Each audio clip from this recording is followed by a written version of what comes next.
Hello दोस्तों, हम लोग कॉम्प्लेक्स एनालिसिस का एक टॉपिक है मिलनी थॉम्सन मेथड, है ना। उस पर तरह तरह के क्वेश्चन कर रहे हैं। तो देखिए, उसी क्रम में ये क्वेश्चन AKTU के में पूछा गया है 2011-12 पेपर कोड EAS 401 में, है ना। तो देखिए क्वेश्चन क्या है, determine P such that the function fz equal to this is an analytic function, also find f dash z की वैल्यू भी निकलवा रहे हैं। ठीक है, तो देखिए fz इक्वल टू होता है u प्लस आई वी, और क्वेश्चन में fz दे रखे हैं, है ना। fz की वैल्यू ये दे रखे हैं। तो कंपेयर, और ये फंक्शन कैसा है, एनालिटिक फंक्शन है। fz equal to u plus i v is an analytic function. Compare कर लीजिए इसको, तो इसको कंपेयर कर लीजिए, तो रियल पार्ट u की वैल्यू ये हो गई और इमेजिनरी पार्ट v की वैल्यू ये हो गई। तो इसका मतलब u is equal to 1/2 log x square plus y square and v is equal to tan inverse p x upon Y. ठीक है, आपसे p की वैल्यू पूछा है जबकि फंक्शन एनालिटिक है, तो इसका del u upon del x, इन दोनों के डेरिवेटिव्स निकालो, 4 डेरिवेटिव्स। तो del u upon del x की वैल्यू 1/2 log x का 1/x square plus y square into इसका फिर हो जाएगा 2x, 2 से 2 cancel, x upon x square plus y square. इसका y के रिस्पेक्ट में कर लो, del u upon del y is equal to 1/2 और फिर log x का 1/x हुआ, मतलब 1/x square plus y square into y के रिस्पेक्ट में कर रहे हैं तो इसका डेरिवेटिव 2y आ जाएगा, 2 से 2 cancel, y upon x square plus y square. इसी तरीके del v upon del x, इसका x के रिस्पेक्ट में डेरिवेटिव निकालो, del v upon del x tan inverse x का होता है 1/1 plus x square, so 1/1 plus x square, है ना, एक तरीके से x है पूरा, तो p square x square upon y square into इसका x के रिस्पेक्ट में डेरिवेटिव, तो p upon y as a constant है तो p अपान वाई हो गया।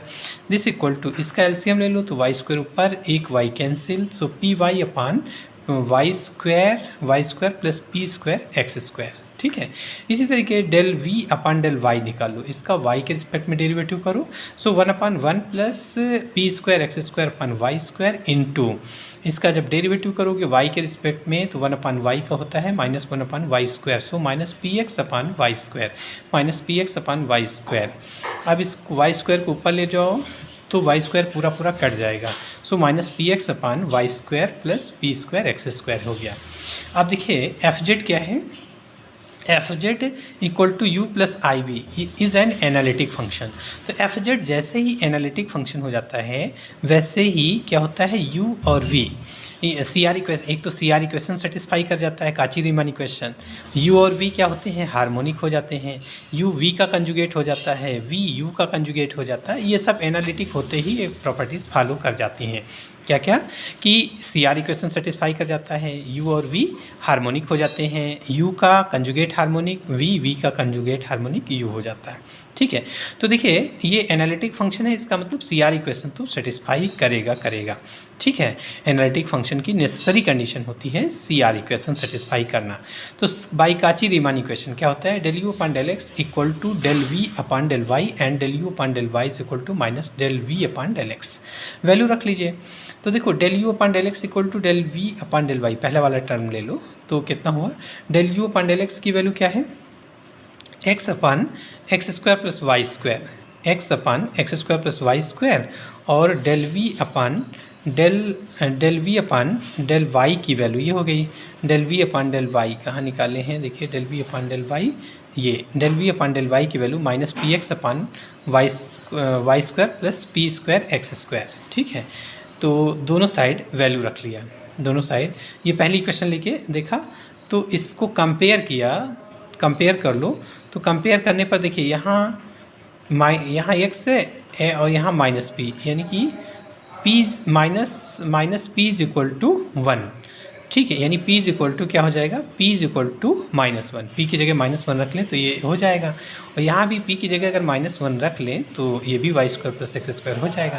तो दोनों को कंपेयर करने पर क्या मिल गया, p इज इक्वल टू -1। तो एक तो आपसे p की वैल्यू पूछा था, तो p की वैल्यू ये हो गई। दूसरा कहा था एफ डैश जेड निकालो, तो f dash z equal to कितना होता है, del u upon del x plus i del v upon del x, दोनों की वैल्यू रख लो। ठीक है, F Z equal to u plus i v है, तो एफ डैश जेड की value del u upon del x plus i del v upon del x होता है, फार्मूला है। Del u upon del x की वैल्यू निकली है x upon x square plus y square plus i into del v upon del x की value निकली है p y upon y square plus p square x square.